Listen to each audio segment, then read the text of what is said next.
All right, everybody, we're playing a road game here today, coming at you live from my in-laws' guest room. But what you got to do every week. So here with Coach James to really pick up where we left off. You know, we talked about being fundamentally sound, right? Schematically competent, situationally aware, and trying to finish out that fundamentally sound piece of whether it be tackling, block destruction, and now getting more into some ball disruption things of like actually flipping the script and attacking it. So Coach, I'll let you start us off, Yeah. and we'll find our way from there. Yeah, no, and the thing you love about ball disruption is that it's just such a clear opportunity to teach the other things you've talked about, situational awareness, schematic competence, etc., and truly a way to get everybody involved, right? Because the ball, we would say, the ball is the program, right? And if we can, as a defensive staff or defensive unit, get the ball back to our offense, right? We're generating more points and the potential for points. We're taking back time of possession and giving it to our offense. If our offense can hold on to the ball, right? Again, time of possession, all those things, equate to winning, So as the final pillar of, block destruction, tackling, ball disruption, and as we were talking before we got on air here, Steve, what do we try to accomplish? We're trying to develop or impress upon everybody the importance of creating a system of communication. And again, ball disruption is such an easy way to find out, do you really have it? And if you do have it, a system of communication, you're going to accomplish probably two things. You're going to have building blocks to teach from, right? To watch film from, to correct students on. And then you're going to find it very easy to create practice plans and individual plans for your staff. Maybe you're a high school team, and you don't have a lot of guys that are just in the office all the time. Well, how are you going to manage individual development for all these different dudes, right? If you're a small college, very similar. Right? How do I stay on track with all the things that I'm asked to do? Maybe it's coach a different team. Maybe I'm in the FCS world and I'm hosting camps, or I'm running to camps all over the place and I got summer training. How do you stay on course? Well, if you have a fundamentally sound team and you have this system of collective communication and language, you really can drill it down. So when we talk about, let's say, ball disruption, let's talk about route disruption first, right? If we're gonna really disrupt ball placement and ball timing, well, let's talk about disrupting how a route gets developed, right? So when we were together at previous schools, we would bucket into three things. And this coach I had at Boston College years ago, Bill McGovern, who's since passed, I don't know if I mentioned him in a previous episode, but he would always tell us we can't give the students anything more than three, right? When they go to the field, if I give them three things that they can get better at, if I can give them three things that they need to know for today, if I can give them three things about the opponent, any one of those three areas, if I can give them three and they leave that practice, if they leave this meeting with that in their mind, we win.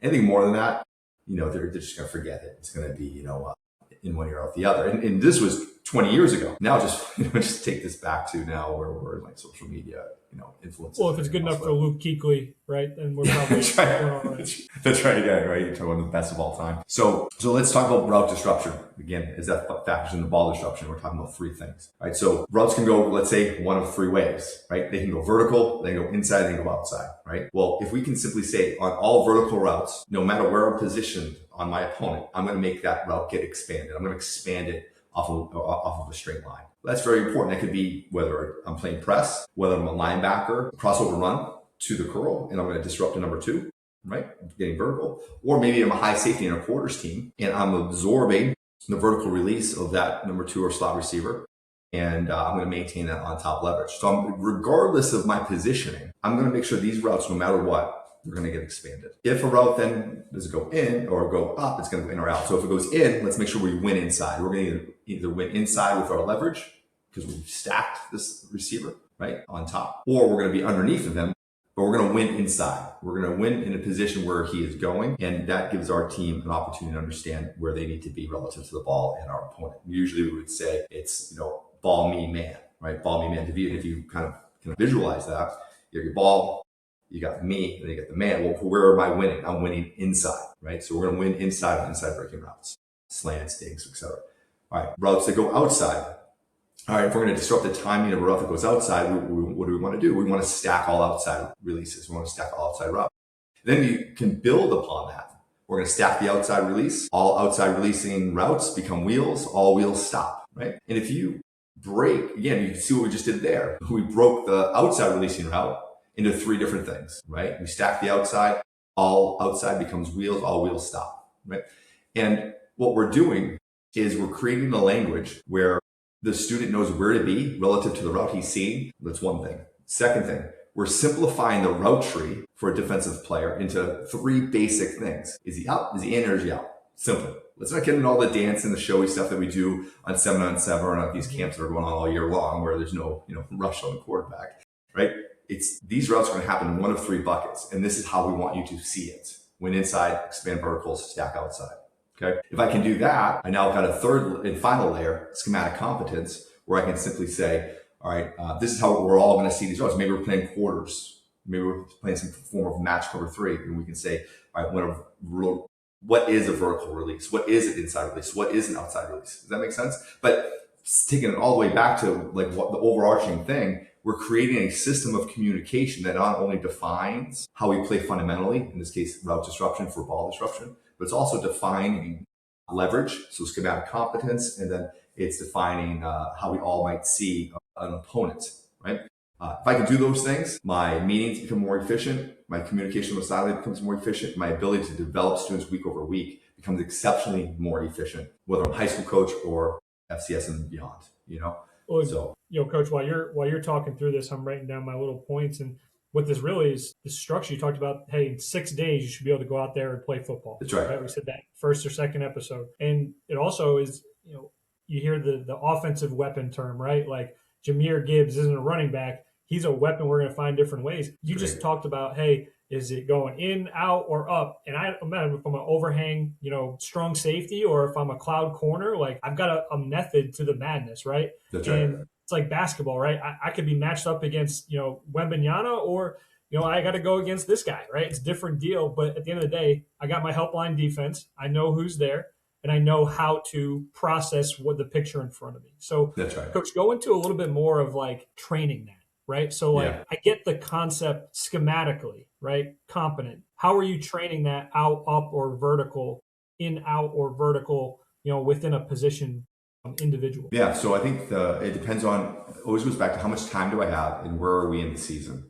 If you're looking at right now in June, late June, some of the kids coming off of track, baseball, etc. There's a school I'm going to work with later today. It's got like eight kids showing up, all different position groups. All right. So how can we take ball disruption, route disruption, and craft a drill where everybody gets something out of it? All right, well, small group, little time, small volume, right? I want to impress upon them exactly the language we're going to use so we can create building blocks to maybe bigger drills when the team gets back together. So first thing we want to do is we just take simple like cone drills, right? Real simple. And you're having the students on the cone kind of pretend to be the receiver, right? You got a cone 5 yards off, slightly inside, and you're going to ask the student to recognize the release of his teammate. Now, right here, right, in a drill so simple, all within like 5 to 10 yards, we've got another layer of teaching and education for students that has to happen. That student is pretending to be the receiver, right? Does he know, and is he going to stand and start at the beginning? Is he going to have an 80-20 at the beginning of that cone? Because if he thinks he's just running it up, that my defensive opponent, my defensive teammate's going to expand, and he's just going to kind of lightly jog through that, wasted time, wasted opportunity, right? And if you get your teammate or your partner on that line, on that cone, and he's going to roll over that front foot, he's not going to squish the bug. He's going to be 80-20. He's going to be completely efficient. What an opportunity to like compounding interest, right? It's like investing like in stocks, right? You just said every rep you take now is something transferable to where you want to be, right? So get on that route, get on that receiver, and here we go. So my opponent on this drill, he's going to release it vertically. The other side of this thing now, what I see a lot where students struggle, especially at the high school level, is their ability to crossover run or land in an area where they need to be. You can just take out my 10-year-old and throw him in the yard and say, hey, we're going to do linebacker drills today. And he's crossover running like he's got like his arms stuck in mud or like the Tin Man trying to run across the yard. What are we doing? So now we've got our player, and we're going to use this opportunity to make sure we are running in a crossover style, right? To land on that vertical seam, on that vertical route. Okay, I can now coach that up. The idea of ping pong in my eyes, the mechanics of driving my trail foot or my trail knee through where I'm going, the shoulder mechanics of running naturally and not being rigid, being loose up top, right? Again, we're 2 minutes into describing a 5-yard drill to talk about expanding verticals, and we have layers upon layers of making sure our team is being and run efficiently, right? No pun intended, that they're running efficiently. So on this drill, circling back, our teammate is going to simply run vertically, and based on the defensive player's role, linebacker, DB, we'll have him expand the vertical correctly. So if it's a linebacker, I'm going to have you just put your half man, I'm going to put your hands and body into a half man position. And we're just going to shove our opponent, right, off of a 3-yard, like for a 3-yard expansion. That's it. And then I'm going to settle back up. I've done my job. I've expanded the vertical. I'm defending my area. The next guy up, so maybe you're rotating. He's a defensive back. You can have him start slightly inside of that cone and work his simple back pedal, right? And as that receiver starts to press on his toes, as he starts to eat up that cushion, we now can watch our defensive player make a 2-step or 3-step transition, however you're teaching it. We would always say, hey, we're going to prep the turn, and we would weave our hips. Anthony DeBarisa does a great job of this over at Bryant University. So, prepping the opportunity to absorb this man who's running super fast at me, and I am in a back pedal, right? So there we go. Yeah, what a good time of year, whether you're overhang backer or you're cover 4 safety, right? Just aligning yourself based on the stem or the vertical release of that look guy. And, transferable, underline it, circle it, highlight it, but all of that makes sense from the fundamental. Hey, you talked about referring back to 80-20 in your stance and start, right? Yeah. Hey, I'm the hook curl player here. I got a collision, sink back to my zone, ping pong eyeballs. But hey, guys, it's 3rd and extra long. Like, let it play in front of me. I'll swallow it up. And again, we're going from fundamental to schematic to situationally aware. And I don't care if I'm at the small high school in Maine or if I'm, playing an FCS playoff game against Montana. Like, it's the same action. It's the same action, and it can really be narrowed down to that 5 to 10 yard window. Correct. Where you're not overloading the student right now in June and July, right? And you're getting them to, and they can do this with their sisters or siblings, right? They can do this anywhere at any time. However, as a staff, have we educated them? Have we given them the tools to understand how simple this investment can be?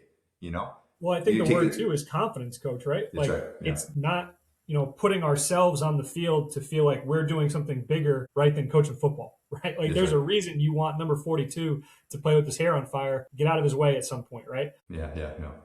I want to bring this into a bigger, the 1/11th of it all, Coach. Like, we went last week with profile and angle tackle. The one I want to get into, you talk about route disruption, but at the end of the day, we got to finish on the ball. You said the ball's a program, like vice tackle, right? Chase. How can you, again, impact the football? Hey, the gain, the 5-6 yard gain, even if it's a 25-yard gain, it's already happened. That's right. How do we be the second man in and attack the ball or leverage the sideline and find a way to flip the script? That's right. Well, I think so.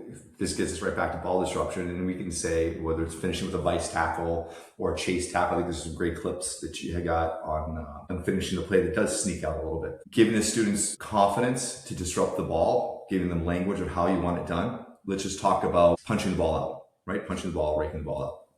So, and securing the ball once you've done that, right? So grab your partners, give them a ball, give them a tennis ball, and let's just say we're going to work on the profile tackle, right? Or an angle tackle. And as we make our approach, we land in a good position. And our teammate, we've added this layer down with ball disruption. He's got his elbow up, right? If he's got the elbow out, we're going to punch. If he's got the elbow in, we're going to rake. Right? So just out, punch, in, rake. And if we see that, we can work it into our tackling drills and our vice tackling drills, right? But are you going to have students? Is it efficient or is it good for your students to see an elbow tucked like this and the ball in here, and they're sitting there trying to punch it out when it's being secured correctly, right? That doesn't make a lot of sense. You also don't want to paralyze them in thinking that you want this to become an instinct, right? So you got to your point, you've got to add it in there, layer over layer over layer. But if they don't know how to get to this position and get into the contact first, well, you're just adding drills to add drills, right? And this is what we talk about, building it each day. You build it over the course of winters, the springs, and the summer, so that when you get into August, you are adding the ball in, and all the other components have been built up to this now complete drill, which includes the approach, the fundamental, and the ball disruption or secure, And we're again, some of the best stuff I wish we were hitting record on before we actually hit the button. And it's like, that's right. the simple reminders of, man, you take things for granted in the conversation of, do they already know this? Am I talking That's right. like, Yeah. hey, is Yeah. this too rudimentary or am I beyond it? There's a Yeah. great Teach Tapes clip of Rod Wright, University of Texas, D lineman, Hall of Famer, right? Now he's coaching the D line for the Texans for D'Amico Ryans, and says, like, it doesn't say hunt tackles in the defensive unit room. It says hunt the ball. That's right. Like, you That's have right. permission to go there, right? Like, don't Yeah. play scared that we're gonna, get on you for going at the football and not making the first. You're the second man in. Like, you have, Yeah. and there's a Dave Canales one of, like, we need 60 attempts to attack the ball to get the turnover margin we want. And that's That's not right. even guaranteeing we're gonna get it. We just Yeah. need shots on goal, right? Yeah, that's I'm right. a It's like hockey. playoff hockey guy. Like, That's right. don't That's right. fuck That's right. in, shots on net. Like, Yeah. my brother rolls his eyes, but like, at the end of the day, you need It's a attempts, real right? thing. It's a real thing. Yeah, no, we talked about this off air, when we're doing tackling, but are you grading? Like, that's a great number from Cal's. Like, okay, we need 60 attempts. Well, again, if you're on a staff, do you have it defined? Do you know what you're looking for? And do you know why you're looking for it? Because if you're not, if you're grading it, you should make it important and give it a number to the student, right? And now this becomes self-fulfilling, right? You're turning you're turning the wheel. That flywheel now is going to start spinning really, really fast. It happened to us last year, and I had some great staff members that are now at Penn that mentioned it. That, hey, we talk about ball disruption, but we're not doing enough of it in practice. We had a number of interceptions. We had no forced fumbles. It was crazy. Why? Because we really didn't emphasize it. We emphasize it. We go down to Monmouth.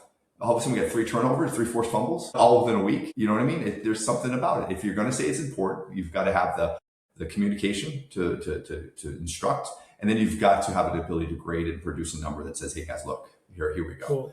Because they're timeless. Like you talked about the middle eight before we went on air, and when and how teams can win or manipulate motivation or whatever, momentum, right? But if you can build a system of communication, it's going to help you build all the other things you're trying to do, whether you're grading it, you're drilling it, whatever. And then I know we usually typically try to go for 20 minutes, but what shouldn't be lost is how this doesn't just affect defense, it affects offensive football. What's the inverse, right? If we're going to work on ball disruption, how are we working on ball security, right? How are we working together to make these things happen? Do we have the same language on the offensive side of the ball? Sean McDonald and that staff with Chip and those guys years ago would talk about, the 5 points of contact with the ball, your hand, your forearm, your bicep, your chest, and your mind. It sounds so stupid, but it's true. Are you thinking about ball security on your 5 points of contact? Let's go with a running back or a receiver in ball security for situational awareness. Well, I'm always going to double in trouble, always, at all times, unless it's the last play, right? That's the only time I do not need to double in trouble. So that we're preaching this drill. Now, how do we take those moments, those situationally aware moments, that security, and bring it to a team drill, right? Well, and Coach, I got to throw my splash of special teams flavor to that comment, because a lot of times you're the one that's trying to tie together the running back coaches, 5 points of contact or chin or wrist above elbow, whatever those is, to special teams. Like, the ball is a program, right? And it's a great time to build those guys into those special teams unit meetings to 100%. get them to come to the room. And the defensive players are hearing it when they usually don't, right? Hey, get that linebackers coach to come in and talk about takeaways on kickoff or on punt, right? That's right. It's such an easy win to get the kids to be like, this is real football, right? For the position coaches to be engaged in that special teams meeting, right? And you talked about it earlier in the program, Coach, of having a tackling czar, right? Of grading, don't talk to me, right? Talk to your guy Nick over here. He's the one who graded it, right? That's right. There's a Buffalo Bills clip where the quarterbacks in training camp, Josh Allen and the rest of the backups, right? The backup band, right? They're grading every throw for run after catch potential, right? That's right. It's like golf. You want a low score, 1, a 2, or a 3. Well, the Teach Tapes, data that we're providing to these D2, D3 programs, like, you can go through and sort who the ball carrier was and put a bullseye on that guy's back, just like you did on defense to the left guard on field goal protection. 100%. You're like, hey, we're eating number 77's lunch and he's going to know you were there. Hey, Steve Hauser, number 18, right? If he ever ran with the ball after the catch, attack him. Like that. That's our 60 attempts are worth more on number 18. That's right. That's right. That's a great way. No, it's a great way of doing it. And again, you're bringing it to you're bringing all the skill development and all the things around the program into production. Well, it's inclusive, right? Like, that's right. Somebody told me with special teams once, like, this affects all of us, right? We can all roll our eyes or not want to take it seriously, but we're standing there on Saturday, like, Yeah. The old There's nothing two, matters there's, till it matters. there's two rooms of incubation in your program that are going to develop incredible programs, winning programs, strength and conditioning, and your special teams room. Those are the two most important hires you can make, irregardless of your program, or the most important roles you could adopt if you are leading the program and cannot go out and hire for yourself. Easy win to stay out of the offense and defensive staff room, right? To pour into those areas. That's right. And then to land the plane here too, you take situational awareness and you take these fundamentals and you think about like the moment. Think about a Hail Mary. We had one against Buffalo in 2022. Matt Sluka threw the ball up. Jalen Coker playing for the Panthers came down with it. Got paid. Right. So let's talk about take these. You can go on teach-apes, you go find them wherever, and let's boil down this one moment that's so program changing, whatever. And let's talk about, can we identify in that moment the fundamentals we're teaching? Right? We all drop the Hail Mary. We all drop how we're going to run it as an offense, how we're going to defend it as a defense. In that moment, and we find that clip, we push it out there. In that moment, have we expand into vertical? When the ball goes up, did we swim through the hands? Did we snag a wrist? Right? If you, as a program, can't identify coachable moments with team-oriented language, there we are. We've identified a problem or a gap that we can solve and get better, and then turn around and make those moments, those teachable moments, drills, and make that part of our culture. And again, bring it all the way to the beginning. My last statement here, Coach, like there's so many things in life or football that you can't control sometimes. Yeah. Those things are. That is very deliberate, right? Like, hey, I got 3 things. I can focus on that, let the guy go play, and then figure it out. But at least if you're looking at it on Sunday morning, be like, okay, that added up from what we did in June. You said small group, small volume, like pour into it now. Yeah, no better time. So, that's right. Coach, thanks for doing this. Taking the time. Next week is going to be a cleanup pass of like all the overflow chart, right, on your call sheet of like, man, we've repped that, but we didn't get into it as much as we wanted to. I think it'd be a good chance for Coach Matt to kind of empty the clip. Yeah, grading fundamentals, coaching cues that we've heard or talked about or missed, things like that. All right. Enjoy the break, Coach. See you then. All right. Enjoy your house.